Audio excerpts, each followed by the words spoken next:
Konene, so jana kuna vile Ruto alikuwa na address the Tanzania Parliament and it was a very interesting speech, a very interesting encounter, because the first thing ili baki jahaz ni hii jina kwetu ni very simple, Kipchirchir.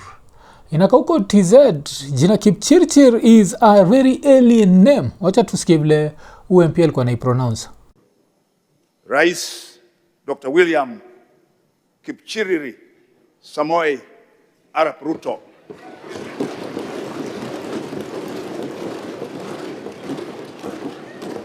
Chief of the Order of the Golden Heart and the Chief of the Order of Burning Spear. Sikia, Kipchiriri. So, Kipchiriri, one of the things that walimfanyia ni first of all kumwendorse for president and kusema that he's the chosen one. And why do they feel that? They feel that because, so what happened with Samia Suluhu, where Samia Suluhu, of course, the mockery of an election that happened last year that ended up confirming her as the president, what he said. And because of that, they know that Ruto, wakiangalia, like a lot of things that are happening right now, they know Ruto is going to have a very hard time getting a second term. So what's the easiest way to try and convince Kenyans that Ruto is the right guy? Of course, you have to, unajua, invoke the name of God. So wacha tusikie je, walikuwa naombea Ruto jana. Kuachia neno la Bwana Rais Ruto. Neno la Mungu linasema katika Zaburi ya 121, mstari wa 7 mpaka wa 8. Na mimi kwa sababu pia ni mpako mafuta, ninakuachia upako Rais Ruto utakaporudi Kenya. Neno la Mungu linasema, Bwana atakulinda na mabaya yote. Bwana atakulinda nafsi yako. Bwana atakulinda utokapo na uingiapo, tangu sasa na hata milele. Rais Ruto, Bwana amekupa kibali. Usiogope, sisi wa Tanzania tunajivunia kazi za Daktari Samia Suluhu Hassan. Sisi wa Tanzania tunathamini kazi na mageuzi makubwa rais wetu aliyefanya katika nchi hii. Na kwa sababu wewe umechagua kumwamini rais wetu kama dada yako, sisi wabunge wa Tanzania, ni nani tusikuombee wewe ushinde uchaguzi wako mwakani? Bwana Okay, sishinde uchaguzi wako mwakani. Ruto, Samia. Samia did what she did. Najua bodies zilikuwa zinakuwa piled and she got away with it. That's the interesting thing. Like, as much as mi mwenyewe nilikuwa nimepredict hizo siku za kitambo that she'd get away with it, it was still surprising how unaweza pile that level of human bodies and still get away with it. And now, of course, you don't need like an East Africa that's very democratic. Najua, you need it to be as Nini. You want to be surrounded by criminals. And so yeah, I guess these people are happy with Ruto and that's why they were praying for him. Bwana akubariki, neema ya Mungu ikufunike, malaika wa Bwana wakuatamie. Nenda shujaa Ruto, tutakukumbuka wa Tanzania. Sisi ni damu yako, sisi ni mifupa yako. Bwana akubariki na kutengemaza katika jina la Bwana. Asante Rais Ruto. Oh, damn, okay. Tambia jo damu siku moja, mimi ni damu yako, mimi ni mfupa yako. Fua niangalia niambie, nataka tu unipe mfupa. Okay. But inakuwaga interesting. Like, kumbuka ile time the killings za TZ was na happen. Bado kuna vile Samia alikam na kabonga juu ya Mungu, najua. And inakuwaga very interesting how somehow we are able to separate the brutality that we do with the merciful God that we claim to pray to. They are, like, those two things are, we really know how to separate them.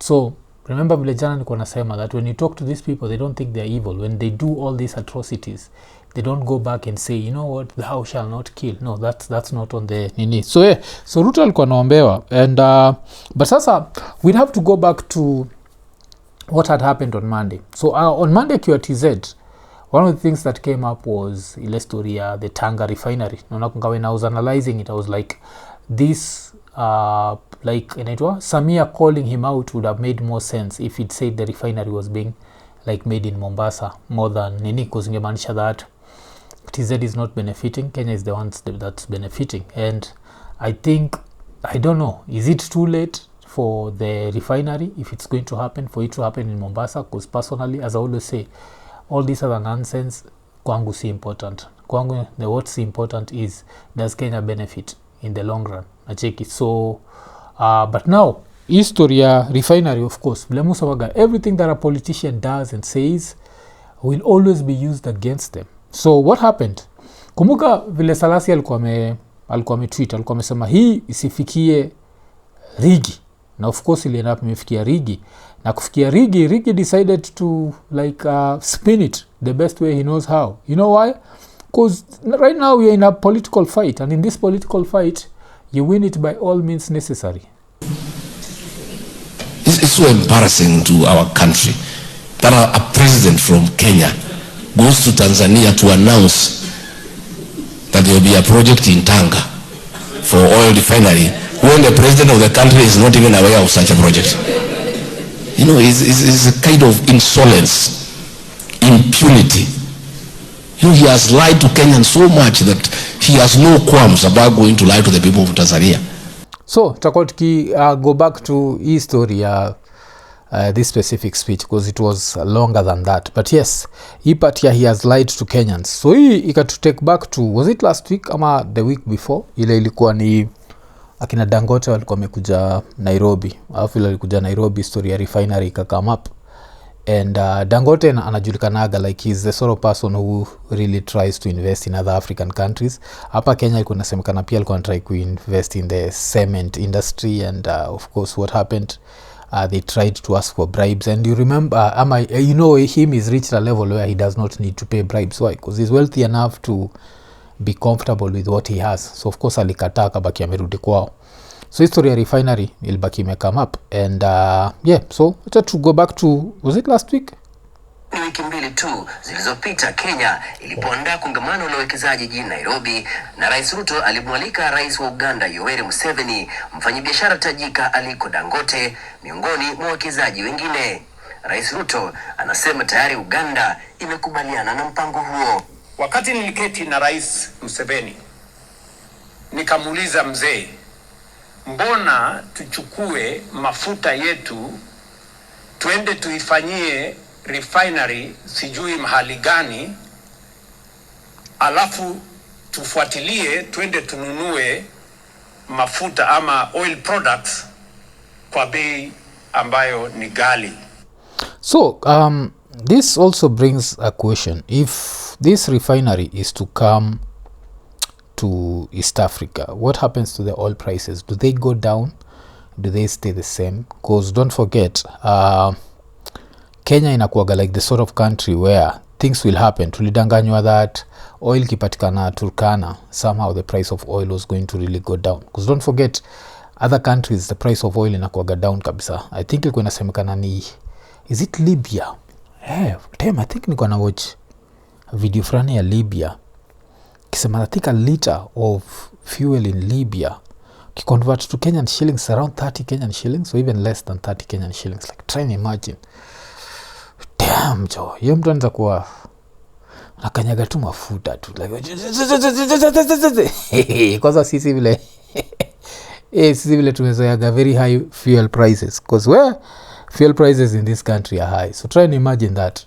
Like, if the prices were to go down like that. So I don't know what would happen if this refinery is Nini. Because yes, they are claiming it's going to help East Africa, but is it actually going to help us? Because hizi vitu tunaonaga, they are built, they are what. So yeah, Ruto of course had to defend himself to Parliament ya TZ, because apparently Parliament ya TZ walikuwa na maswali juu ya hiyo refinery. Mbona sisi wenyewe tusijenge refinery hapa? Huku wadadisi wakiona ni hujuma ya kidiplomasia, Ruto anasisitiza angetaka mradi huu utengenezwe Mombasa, ila ni kwa sababu ya kuboresha uhusiano wa Jumuiya ya Afrika Mashariki, na sasa imezua ngoma ya kisiasa. Because to me, if you had to ask me, man, like, unajua, I say musamaga And it's politics inakuwaga emotional. So because of politics, I think this is the word niko natumia, ile word ya compartmentalize. We are never able to compartmentalize issues. But if you are to ask me about this whole refinery project, if there's a refinery project happening in East Africa, it's good. Hopefully it pushes the price of fuel down. But you know when it's better? If it's happening in Kenya. Why? Because Kenya benefits. And when I talk about compartmentalizing is when I mean that yes, unaweza kuwa uko hapa and all of a sudden you're the biggest freedom fighter. If you're that sort of person who does not want anything to be done by Ruto, unajua when maybe you're the type wa mbona malize sietoke kesho. If you're that sort of person, you won't see what this means, that you have to be able to separate hizi vitu. Na ukiziseparate, this would be something good for us.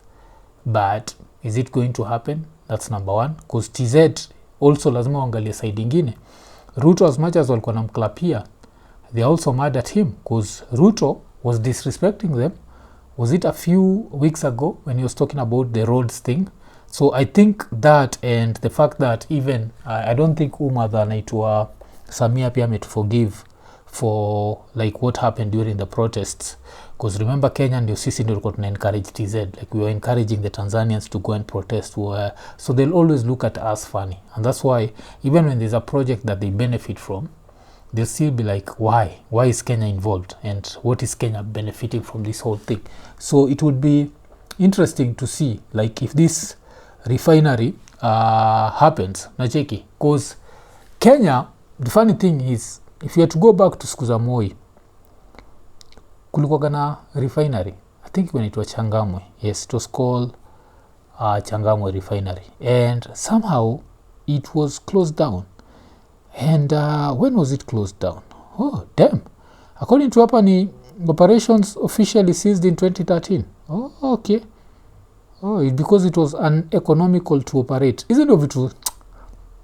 Because the Kenya Petroleum Refineries Limited in Changamwe didn't disappear overnight. It was shut down and repurposed after years of economic and operational problems. It became too expensive to run. The refinery was old and inefficient, producing fuel at a higher cost than imported fuel. Damn, shows you corruption, man. So no one went to jail for this. It was just shut down. Alafu ilikuwa shut down during Uhuru's time. Okay, that's okay. So it needed huge upgrades that never happened. The plant required massive modernization, which is billions of shillings to stay viable. A deal with India's ESA Energy, which bought 50% in 2009, collapsed after disagreements on upgrading it.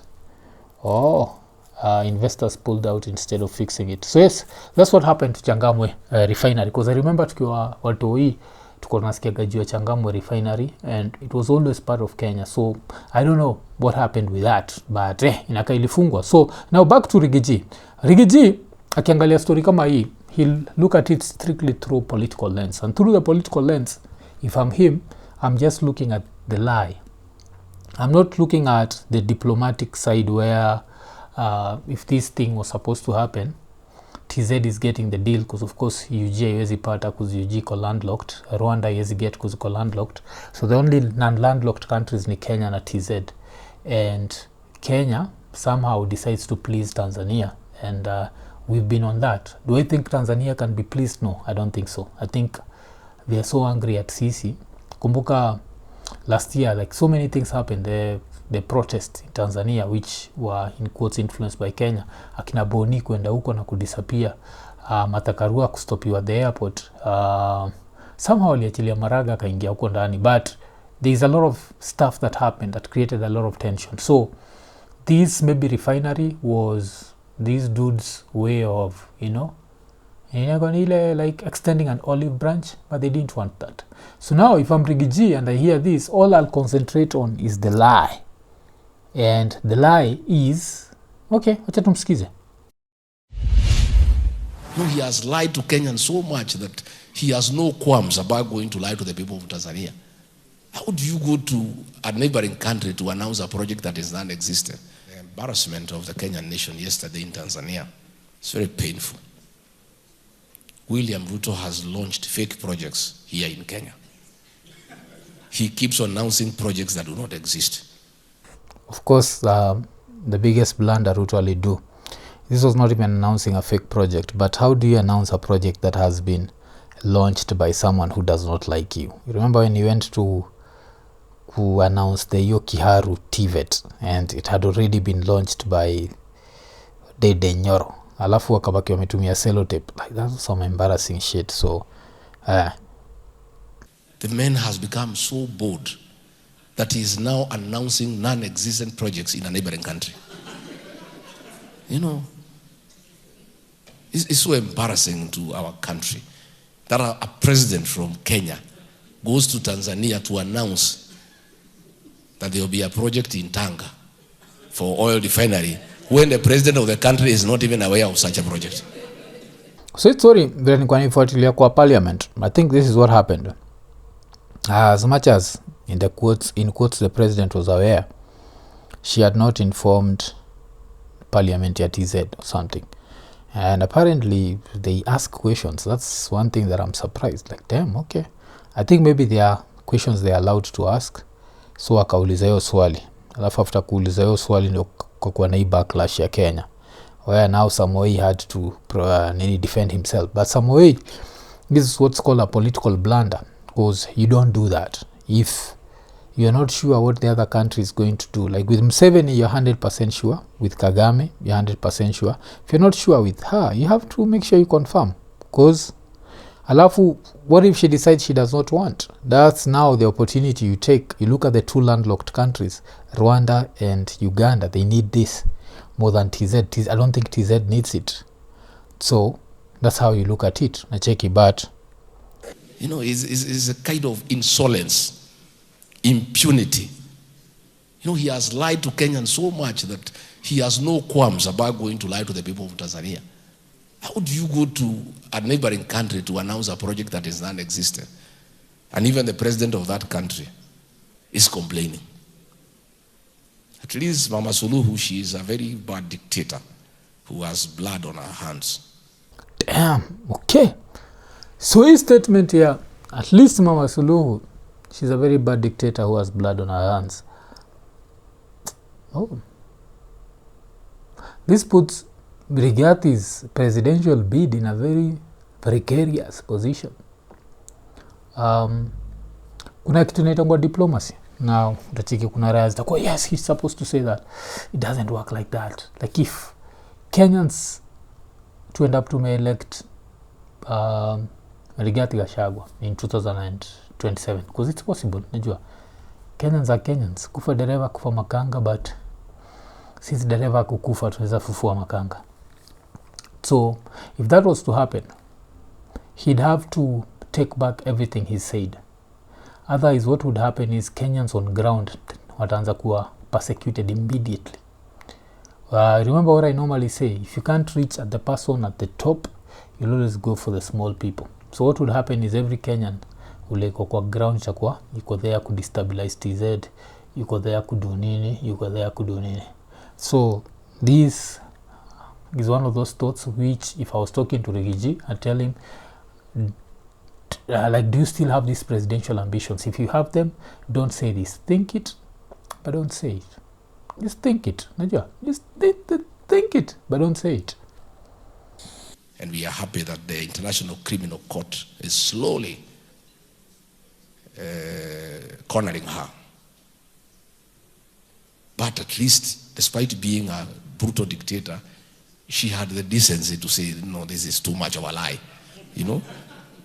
Okay, is ICC cornering her? Because ICC is useless, eh? ICC is useless. Naonaga hizo threats hata Kalonzo akisema, we'll take you to ICC. I'm like, we tried that once. She's a terrible dictator, but at least she has some kind of conscience that it is wrong for a country, for a president from a different country to come and announce a non-existent project. So that's the kind of indignity that we continue to suffer as a country. But the beautiful part of it is that it's only for a time. For 14, 15 months and it's over. That's the indignity that we continue to suffer as a country. So hiyo ilikuwa, I can say that was a very big political blunder, and I don't know how Ruto got himself into that one. Najua like, I think this is literally that saying, no good deed goes unpunished. Yes, that was you trying to please Tanzania, and then Tanzania decides to shit on you, and in the process that ends up putting you in a very bad position politically, because now the politicians can come out and say, look at this guy, he's always lying. Yes, he goes to TZ, says this, goes to there, says this. Because this is even ile argument mu have na wase, ile inakuwaga like, nothing is happening, Mauri Ron is not happening, SGR is not happening. And they say like, no, these things are happening. Yes, the guy is a liar, but these things are happening. The only thing that you don't understand is they're happening at a very inflated cost. So a project that was supposed to cost 156 is costing 200 billion. It's happening. This 44 billion is needed. SHA, 13 billion, 104, 91 billion is needed. Hii tunachiki Talanta Stadium, kipita, it's happening, it's there, it's being built. But at what cost? 11 billion tayari ishakulio. Alafu I think in the next 10 years tutalipa another 100 billion that we're not supposed to pay.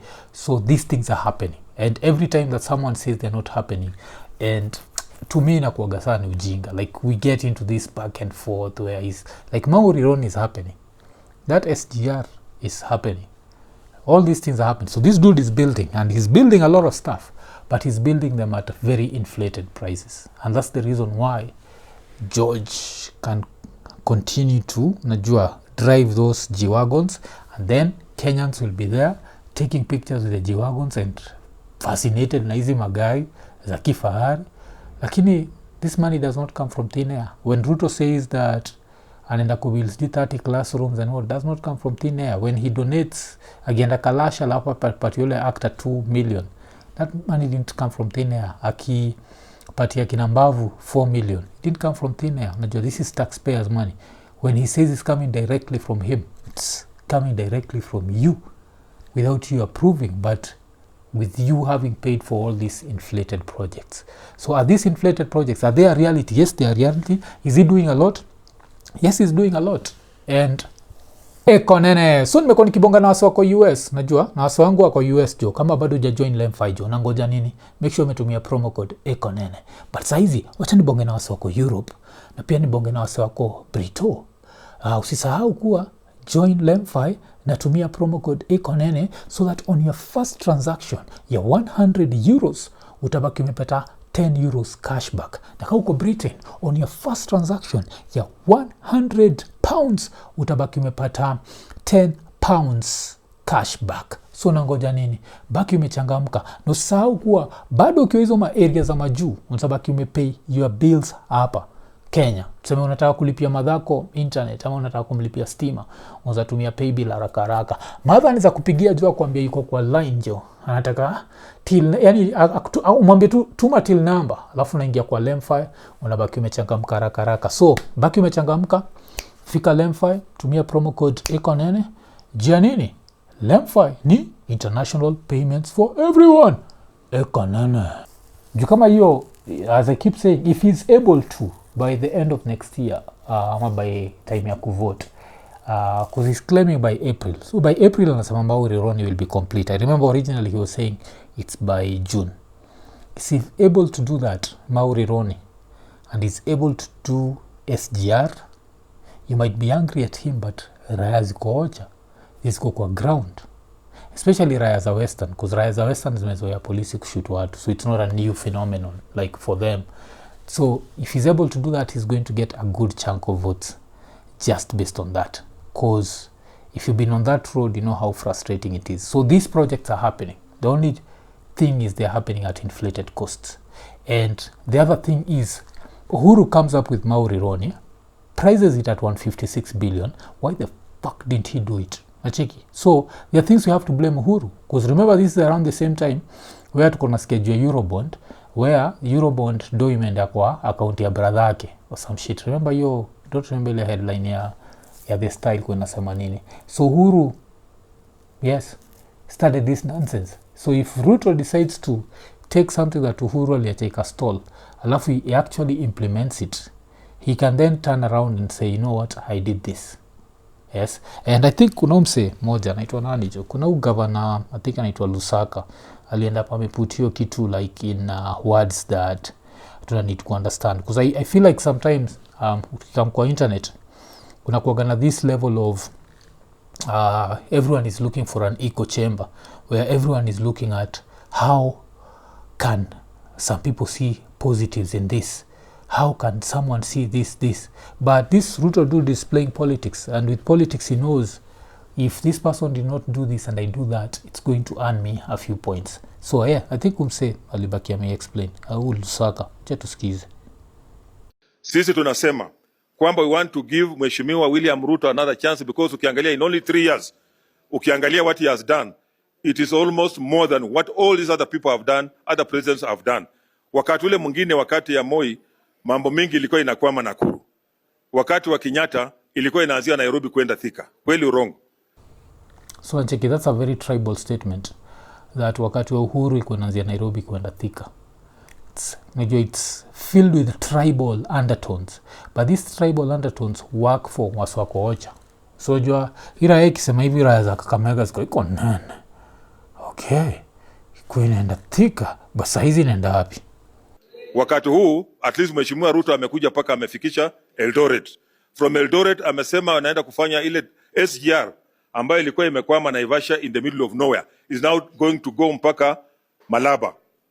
Hata hiyo statement ya tili imekuwa Naivasha in the middle of nowhere. All these things, kuna tribal undertones. But kumbuka, the Naivasha idea was a very good idea. I think ilikuwa gani, Naivasha ilikuwa inafaa kuwa like a clearing port. Ile sasa raya za UG zikuwa zinafaa kuja Naivasha. Ilikuwa inafaa so supposed to put the whole place ikuwe like into this business hub. Na kunga tukiwa na Irongo Nyakera, he tried to explain that.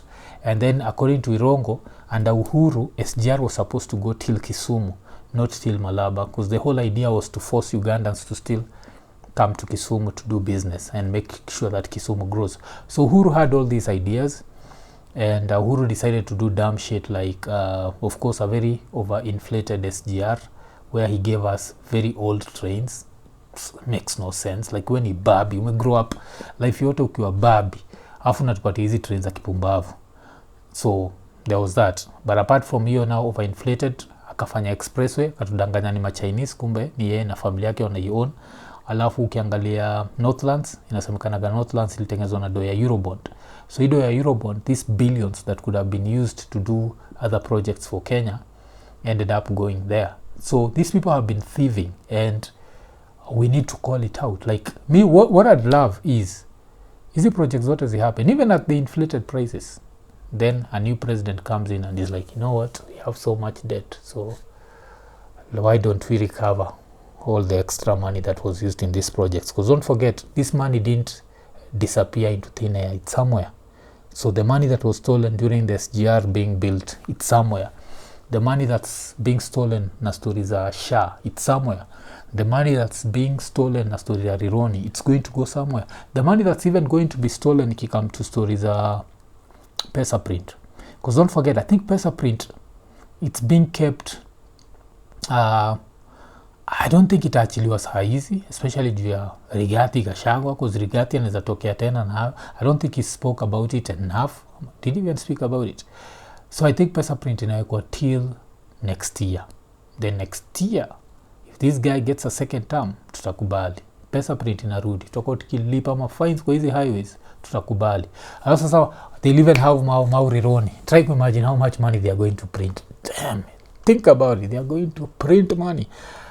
But now, back to what I was saying. If another president was to come in and decide, you know what, now what I'm going to do is I'm going to try and recover money that has been stolen. Acheki. I don't even need to go back to historical money ati the Kenyatta stole all the land. No, I just need to recover Eurobond. Recover Eurobond. I need to recover pesa ya SGR, recover that. Expressway, recover that. Recover pesa ya Mau Rironi. Recover pesa ya SHA. Recover pesa. These people would still remain as billionaires. They'd still be billionaires. And $1 billion shillings is so much that I think the only reason why sometimes we downplay $1 billion is cause. And it's just I think it's just in human psychology, is we all have to lie to ourselves that we can become billionaires. Shika gachini. kajiambia jo, yani nikiwa na tao alafu nipate the same tao mara tao, niko na milioni, so nitakuwa na mita. Damn. Alafu naangalia jo, so nikiwa na mita, si nikipata mita mara tao, hiyo si ni 1 billion. That thing is possible. If you believe, then you can achieve. Yeah. So with that, so don't play billion. But even if you are to take all the money, extra money that has been inflated, it come to all these projects that Ruto is doing, he still remain as a rich dude. Because even with if you go after the corruption, there's only so much corruption that unaweza recover. Kuna ile tayari saizi shakuwa cleaned and it's super clean.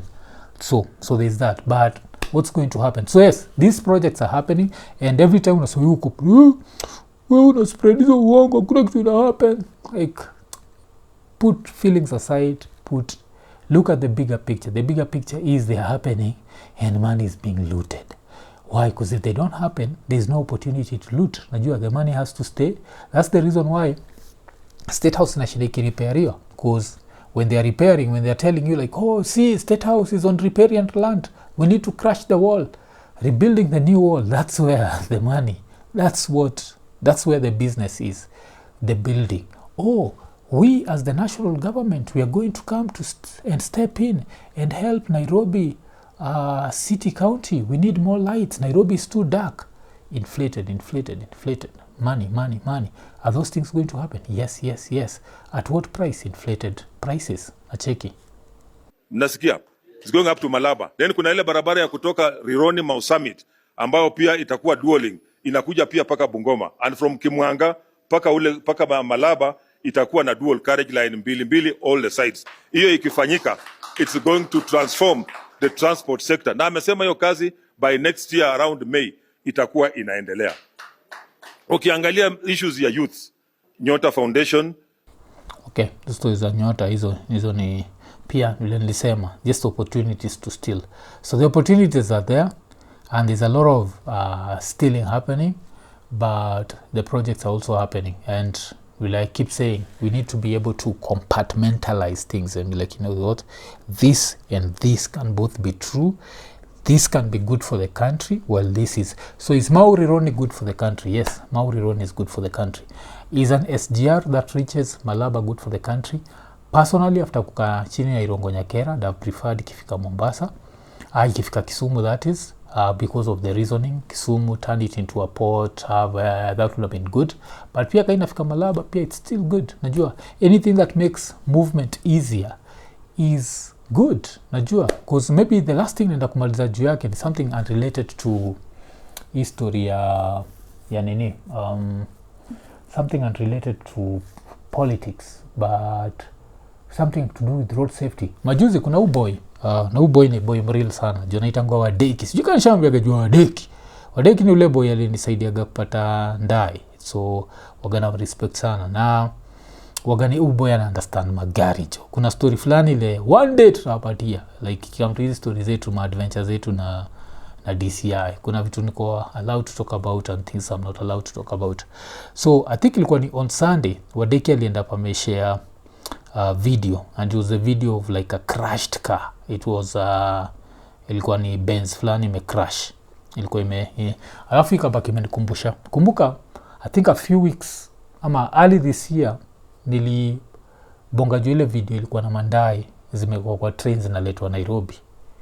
So try and imagine how much functioning train system can do. Hizi magari zote tunaonaga ziko kwa trucks juu. Kumbuka I think it was either late early this year or late last year, kuna truck fulani kwa mbeba magari kabaki imeanguka Maimahio. Hizo magari zote zikanini. So try and imagine if there was a train system where people can load their cars, alafu through train gari zifikishwe like Malaba. What's going to happen? First of all, it's going to be super fast, because don't forget, through SGR from Nini to Nairobi na kwa 5 hours. Hata na gari hauwezi chapa 5 hours. Kuna watu utachapa 5 hours huko kwa barabara peke yako. So you have to accelerate, decelerate. And if you reach in 5 hours, you've risked your life and you've risked a lot of people's lives. But the SGR does not do that. So try to imagine ikuwe ni SGR 5 hours ndai za watu wanangoja Nairobi zimefika, alafu maybe another 5 hours gari zinaenda huko malaba zimefika. Nacheki, that would be very efficient. So you always have to look at the bigger picture of, does the country benefit? And then afterwards we look at the picture of how much is being stolen. And whatever is being stolen, it's either being reinvested here or it's being invested outside, but there's always a digital footprint, and anything that has a digital footprint can be gotten back. Najua iko nene.